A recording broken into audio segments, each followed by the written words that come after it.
कैसे हुआ रावण का जन्म। इस कहानी के पहले का भाग हमारे चैनल पर ही डला हुआ है। कृपया आप पहले फर्स्ट पार्ट को देखें। इसके लिए कमेंट और डिस्क्रिप्शन बॉक्स में लिंक है। आप उस नीली लाइन पर क्लिक करेंगे तो आपको वो वीडियोस मिल जाएगा। आगे सुनिए। आगे की कहानी सुनिए। रावण के जन्म की। अगस्त्य मुनि ने कहना जारी रखा। पिता की आज्ञा पाकर कैकसी विश्रवा के पास गई। उस समय भयंकर आंधी चल रही थी। आकाश में मेघ गरज रहे थे।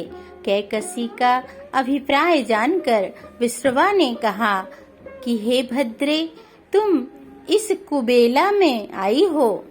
मैं तुम्हारी इच्छा तो पूरी कर दूंगा, परंतु इससे तुम्हारी संतान दुष्ट स्वभाव वाली और क्रूर कर्मा होगी। मुनि की बात सुनकर कैकसी उनके चरणों में गिर पड़ी और बोली कि हे भगवान, आप ब्रह्मवादी महात्मा हैं। आपसे मैं ऐसी दुराचारी संतान पाने की आशा नहीं करती, अतः आप मुझ पर कृपा करें।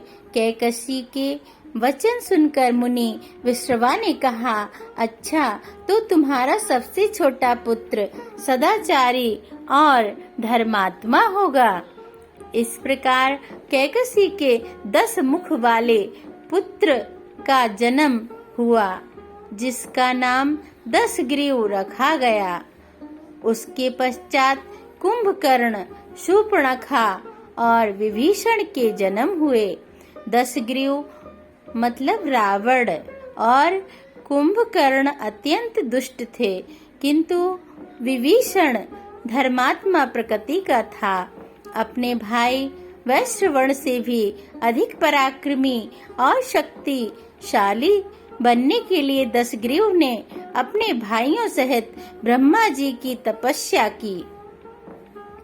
ब्रह्मा जी के प्रसन्न होने पर 10 ग्रीव ने मांगा वरदान कि मैं गरुण, नाग, यक्ष, दैत्य, दानव, राक्षस तथा देवताओं के लिए अवध्य हो जाऊं, कोई भी मेरा वध न कर सके।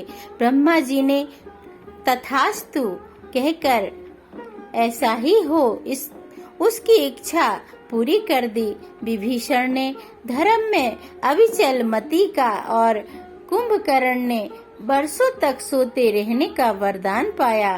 फिर 10 ग्रीव ने लंका के राजा कुबेर को विवश किया कि वह लंका छोड़कर अपना राज्य उसे सौंप दे।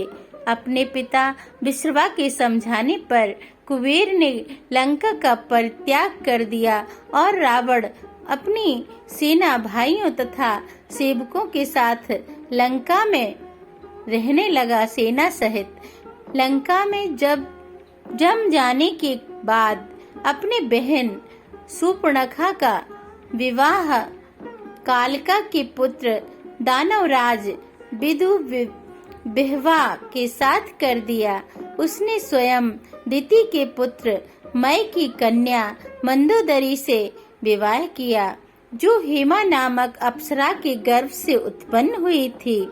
विरोचन कुमार बलि की पुत्री वज्र ज्वाला से कुंभकर्ण का और गंधर्वराज महात्मा सैलूस की कन्या शर्मा से विभीषण का विवाह हुआ। कुछ समय पश्चात मंदोदरी ने मेघनाद को जन्म दिया, जो इंद्र को परास्त कर संसार में इंद्रजित के नाम से प्रसिद्ध हुआ। सत्ता के मध्य में रावण उच्च खल सो देवताओं, ऋषियों, यक्षों और गंधर्वों को नाना प्रकार से कष्ट देने लगा।